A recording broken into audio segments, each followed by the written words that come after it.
Scarecrow has pumped Miss Gordon full of his toxin, though she never lets her fear control her, not even for an instant. For once, she proudly roamed these city rooftops as Batgirl not long ago. Frustrated with Oracle's willpower, Crane leaves, and not long after, another figure enters the room. It's the Arkham Knight. After a rigorous monologue explaining his plan of revenge to Oracle, the cocky rogue reveals his identity to the wheelchair-bound damsel. It's Jason Todd. The young woman pleads with Jason to stop this madness. The boy replies how he is a hollowed husk filled with nothing but rage and hate now. Though the Joker is dead, Jason blames Bruce for abandoning him in the asylum for over a year. Her words seem to fall on deaf ears and only continue to anger the Knight. After assuring Miss Gordon that no harm will come to her, or else, the Knight leaves to face the Batman with the cloudburst. Scarecrow, however, returns to see the toxin take full effect of Miss Gordon and learns more of her secrets before she passes out from fear. That's when her conscience begins to wander, traveling back to before her Oracle days. Years before the Joker had taken control of Arkham Asylum, he had Harley pick up some souvenirs from the GCPD along with its big cheese, Commissioner James Gordon. Then, true to his demented ego, issues a challenge to the Dark Knight, though with a twist. If he sees those pointy little ears, Jimbo will get a smile from ear to ear. Very pleased with his message of mayhem, the Joker takes a stroll around his recently seized amusement park of misery. Each area filled with gags and death traps sure to delight any nosy costume do-gooders. Gleefully, the Clown Prince of Crime bellows, "It won't be long now before my guest of honor arrives." The pale man then calls for Miss Quinn to fetch his socks. Elsewhere, near Dixon Docks, Batgirl rushes off to save her father, only to be halted by a boy clad in red and green. Though not the boy wonder she was expecting to see, even though he uses another name these days. An excited Jason Todd steps from Gotham's mist to greet her, eager to crack some skulls. He tells Barbara that Batman can't attend tonight's festivities. He's following a lead about Bane in Santa Prisca, which demands his full attention, something about preventing World War III or something like that. Robin begins to delight Batgirl with tales of being stuck on monitor duty that evening and saw the Joker's broadcast about Jim's abduction, so he figured she'd need a big strong man's help. Babs is getting really tired of Jason's attitude and always trying to prove he's better than his predecessor. She spaces out for a second, thinking about all the fun she had with Dick Grayson's strange date nights. Jason begins to blush, thinking he somehow impressed the veteran vixen with his charming words. The teen wonder then offers his backup boastfully yet again. Pressed for time, Batgirl of course agrees. She then tells Jason their plan of attack and where Joker is holding the hostages. On an old oil derrick a few miles outside of North Gotham, set to open a few weeks from now courtesy of the Wayne Foundation, a plan Bruce had to help renew hope to Gotham's citizens in light of all the recent chaos. Now Joker has turned the delightful carnival into a funhouse from hell. Once Babs explains the plan of attack, she reminds Jason to take it by the numbers, nice and slow. Jason retorts with, "Sure, whatever, time to kick some butt," and grapples out of earshot before Batgirl can even let out a sigh. "So much for the element of surprise," she says sarcastically. As the boy wonder stealthily moves toward the rig, he sets off a silent alarm. Master crime fighter indeed. At Joker's command center, which looks like it was built for a child's birthday party, Harley alerts her pudding that they have some uninvited guests as the colorful monitors display the impending party poopers. Rather than let his cronies usher in a warm welcome, after remarking to Harley how simple it was in the old days when the games were just between him and the Batman, he tells his female cohort to raspberry their communications. Grinning, he then fires a missile right in Robin's direction. Batgirl yells for him to get out of the way, and both evade Death's grip and watch in horror as their only means of escape falls beneath the waves. As soon as the dynamic duo set foot on the island, the entire place lights up like a Christmas tree. Joker greets the Caped Crusaders over the loudspeaker. He then hits a few switches highlighting special attractions that he made just for the Batman. Though we'll settle for these two caped clowns. Batgirl and Robin must play Joker's deadly games and save the captured policemen and women, or be responsible for their deaths. Robin says that the Joker is bluffing and throws a batarang near the Atom Apple of the cruel villain. Joker responds with, "Judges don't like that answer." "Harley, feed the fish, please," he thunders. The former Arkham psychiatrist hops over to a button and playfully presses it. Afterwards, a policeman falls into the shark tank and gruesome screams can be heard. Batgirl gasps in horror over what just happened. Joker replies with, "So much for the bonus round." Oh well, hits another switch and the door swings open underneath our young heroes. Before they disappear, he remarks, "You knuckleheads won't spoil my games tonight," Joker says very coldly, then crosses his arms like a child throwing a hissy fit, as Harley pets his head lovingly, telling him everything will be just fine. After clearing some rooms separately and saving a few officers, Batgirl and Robin reunite near the Lost and Found Center. Robin is escorting a rookie cop named Aaron Cash. The more Batgirl speaks with the police officer, the more he wishes that the transfer to Arkham Asylum happened weeks ago, mentioning that all he wants now is a nice, quiet desk job, just monitoring some security stuff in the prison. He doesn't want to worry his wife anymore because he has another bundle of joy on the way. Cash then leaves and joins the other officers. As the masked Avengers make their way to the next place Joker marked with a set of searchlights so they couldn't miss it, Deadshot appears before them, claiming to be the mini-boss encounter for tonight. Or at least that's what Harley told him to say. Remarking how a job's a job, Batgirl notices a little disappointment in his voice. She figures he was hired to off the bat, not as sidekicks. After firing a few warning shots, he says, "Nothing personal, kids, but I kinda owe the bat for that Blackgate incident." Now, if you're all wondering how the boss fight would play out, well, I'm envisioning something very similar to the Arkham Origins encounter, with Floyd retreating from different locations after you pummel him around for a bit. See, I don't hate everything about Arkham Origins. It had decent boss fights, if anything else, even though the story was terribly predictable. Anyway, after apprehending Floyd Lawton, Batgirl worries about Robin's brutality during the fight. The young man is also thirsty for revenge from earlier tonight and feeling that he needs to prove himself to the Bat family. Batgirl wonders how Bruce would deal with Jason's anger and fears that someday he could cross the line, breaking the one rule, but she dismisses that thought from her mind. She then reminds Jason that everything will be fine and the Joker will be caught tonight. To which Jason responds with sending him to Arkham is just like slapping him on the wrist.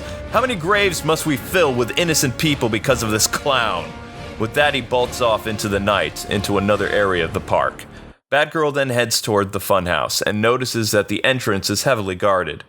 However, she spies a lighting switch not far behind her soon-to-be welcome wagon. Taking out a recently designed gadget that she and Lucius messed with over at the clock tower, incorporating her technical prowess, she brags to herself that this new gear would run circles around Nightwings.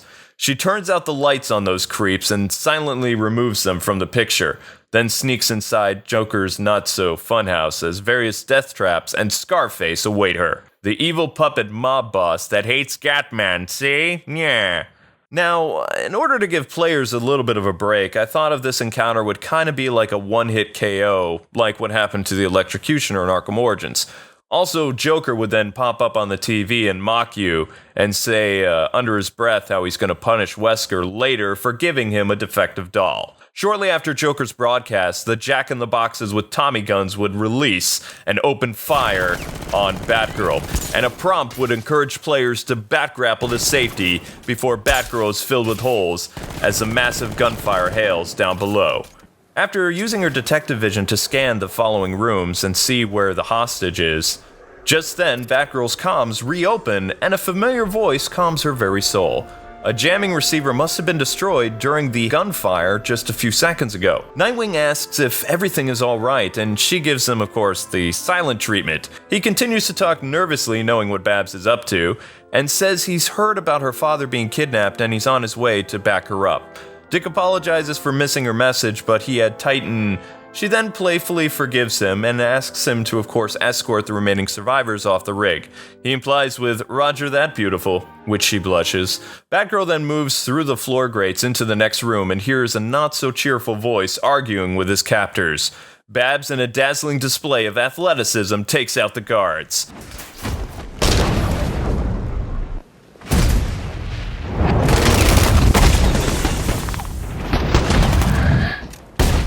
Harvey Harvey Bullock isn't too thrilled to see Batgirl. Using humor to lighten the tension, Harvey mentions how he's happy that the Bat didn't send a dog to rescue him. Batgirl replies with, "The dog's name is Ace, for your information." Harvey then lets out a jolly laugh, and everything seems to be pleasant for a few seconds. Babs is relieved to see that Harvey Bullock is alright, and asks him where the commissioner was taken. He remembers that Officer Montoya was with Jim when Joker's laughing gal jumped them near Paul's diner. Batgirl then tells the detective to rendezvous with the other freed officers at the Lost and Found Center. She then heads off to meet with Robin once again. After Robin says he could hear her a mile away, he says that there's way too many of these clowns for him to handle by himself, and he shares his intel with her. Batgirl asks if he ran into any trouble when they separated. He smirks and says Ratcatcher might need to sip through a straw for a while. Babs just rolls her eyes. The Caped Crusaders work together to clear the snipers and enter the big top. Neither makes any quips about the circus, though. Jason is tempted, and then Babs gently elbows him in the stomach as they work their way to the center of the ring. When all of a sudden, Joker appears wearing a top hat. He welcomes them to his main event and introduces them to his twin terrors. Robin says he'll take the ugly one, and she can take the other ugly one. After the battle and the one twin lies KO'd thanks to Batgirl, Jason performs a takedown on the other one that injures his collarbone. Batgirl quickly kicks Jason out of the way and administers first aid on the other twin. Angrily, she then confronts Jason and says, "What the heck are you doing?" Jason looks surprised and shows no signs of remorse for his actions, reminding Batgirl, these are the bad guys? She then demotes Jason to surveillance duty and tells him to leave and go wait for the police. Robin argues with her for a few seconds and then vanishes from sight. Batgirl then enters another area of the park and deals with Joker's goon squad guarding the House of Mirrors. She then saves Renee Montoya from a tricky death trap. Renee then fills in the Caped Heroine on what happened to the Commissioner and where he's being held, in the Tunnel of Love with Harley Quinn. As Batgirl races toward her father's location, her comms turn on once again. She responds with, "What's the ATA on that evac, handsome?" only for an icy voice to respond that stops Babs dead in her tracks. "What do you think you're doing?" Batman snarls. Batgirl fills the Dark Knight in on tonight's events. He orders her to find Jason and leave that rig immediately, reminding her that it's never easy with the Joker. The oil rig is in fact packed with C4 and ready to blow at any second. Shortly after the comms goes quiet, and before Babs can gather her thoughts, the Batman appears right in front of her. Joker then comes over the loudspeaker and says Bat's ruined his special surprise. Not amused one bit, Batman says, "Where's Jim?" Joker replies, "With the old codgers in the Tunnel of Love with my henchwench. And I have Robin." "Don't worry, the boy is doing his homework," the villain coos. The camera then pans over to the boy Wonder, almost lifeless, lying on the floor. Then it moves to the Joker's hand steadily and shows a crowbar smeared with blood. Joker says, "What's that old saying? Spare the rod, spoil the child." The camera then gets a little shaky and kind of falls apart. You can hear the Joker yelling some obscenities at someone, then gunfire and a loud thud, before the broadcast resumes. Mr. J returns and wipes some soot off his jacket, and says how good help is so hard to find these days, then says, "Right, Bats? Your boy here likes to play rough. And that's not your style, is it? So while you deal with defusing my bombs, I'll teach Bird Boy some manners. I know it's a school night," he says darkly, "so I won't keep him out too late." Laughter then fills the dead of night, and a bomb explodes where a hostage was already rescued. Without a moment's hesitation, Batman tells Batgirl to defuse the remaining bombs, and he'll rescue her father and Robin from the Joker. Babs tries to argue, but Bats orders to do it! Frustrated, Batgirl storms off and uses her superior tech to pinpoint the bomb's locations and then begins to deactivate them. You're probably wondering how this next part of the game would go. The amusement park, instead of being a closed-off area, it would be kind of like Amusement Mile, so a little bit of free roaming would be involved, like we saw in Quinn's Revenge. So Batgirl is rushing through the park looking for bombs to defuse, similar to the Arkham Origins Anarchy bomb minigame, or whatever you want to call it. So that's what I was thinking about when I wrote this aspect of the script. As the last bomb is dealt with thanks to her incredible hacking skills, before Babs can pat herself on the back for a job well done, or get a clever quip about the aquatic life near the small aquarium where the last bomb was, Killer Croc leaps from the tank, taking Batgirl completely by surprise. From out of nowhere, a crazed acrobatic nutjob kicks Killer Croc squarely in the jaw, sending him hurtling from Babs' direction. Nightwing then replies with, "His entrance was good, mine was better." After besting the Croc, Batgirl tells Batman all the bombs have been defused. Nightwing then reminds Babs that he's not here. Obviously, there's some tension between father and son at the moment. Babs then frantically asks Batman how the commissioner's doing and if he got out alright and what happened to him. And then Jim calmly answers the communicator and tells Batgirl that the commissioner is just fine, my dear. Although I'm probably in hot water with my daughter. It's a good thing that my dear little girl is at that state gymnastics meet out of state. Nightwing then laughs a little under his breath, only to be kicked in the knee by Batgirl, which he yelps in pain. After the officers are off the rig and Nightwing is called off for Titan business, Batgirl demands to pay the Joker back for what he's done. Deep inside the oil rig, Joker awaits for the final showdown while he continues to mock Batman over the loudspeaker and beat Jason Todd. Working together, the Dark Knight and Batgirl clear the boiler room of all the armed goons and some big enemies. Joker and Harley then appear and challenge Batman and Batgirl to a tag team match inside an arena that's electrified and covered in spikes. At the battle's conclusion, Harley is apprehended and the Joker gets away. Batman races toward the room where Jason was held, only for it to burst into flames and explode.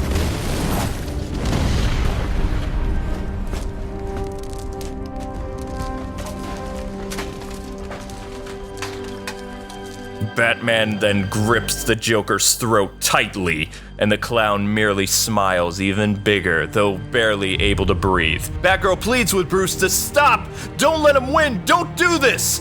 He squeaks out, "Do it! Prove to everyone I'm no different than you and your self-righteous crusade." Then just before the Batman can finish the deed, a rafter falls from the ceiling and sends the Joker and Batman in separate directions, scattering them. The clown then weakly laughs as he plummets into the water below. Back in Gotham, at the docks, Batgirl says she's sorry about Jason, but she had to go after her father. It was a matter of family, Bruce.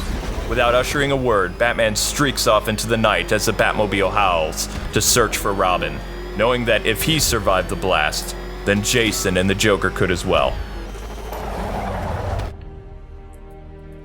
6 months later, after following a trail of clues, Batman discovers Robin's mask and cape taped to a wall near Ace Chemicals. Not far from the mock crime scene sits a videotape labeled Home Movies.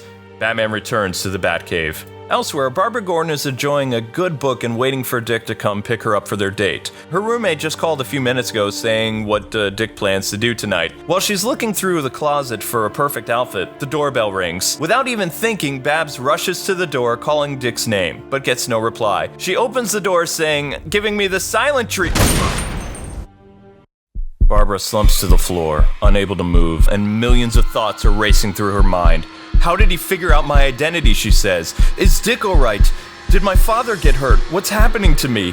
The racing thoughts continue as the Joker hovers over her body, as she watches the Joker helplessly take pictures, and commenting about how angry her father will be when he gets home.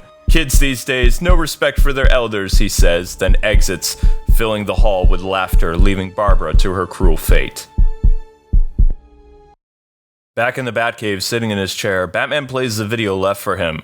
Joker introduces us to what seems like a clumsy family video of like a picnic or an outing or whatever, though the horror show begins shortly after as Harley focuses the camera, showing all the tools Joker's using to torture Jason Todd. Similar to what we saw in Arkham Knight, except Harley's involved. Yet Bruce keeps watching, and then it happens.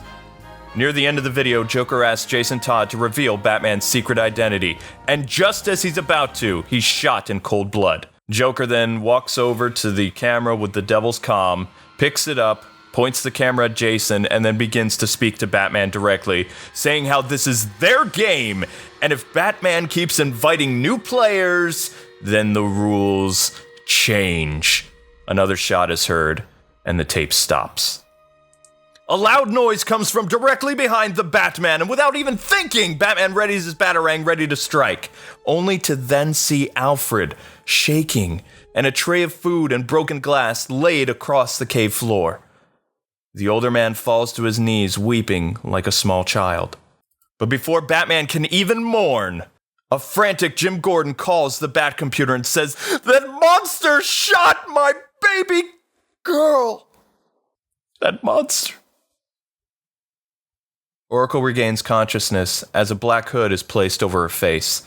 A militia soldier reminds another merc that the knight said no harm must come to her tonight. The knight failed and we work for Scarecrow now, and he demands to see the hostage. Unable to see and still drowsy from Scarecrow's fear toxin, Babs is placed inside a helicopter. As her consciousness begins to fade once again, she can faintly hear the sound of blades whirling about, and then all is silent as the chopper heads towards its next destination.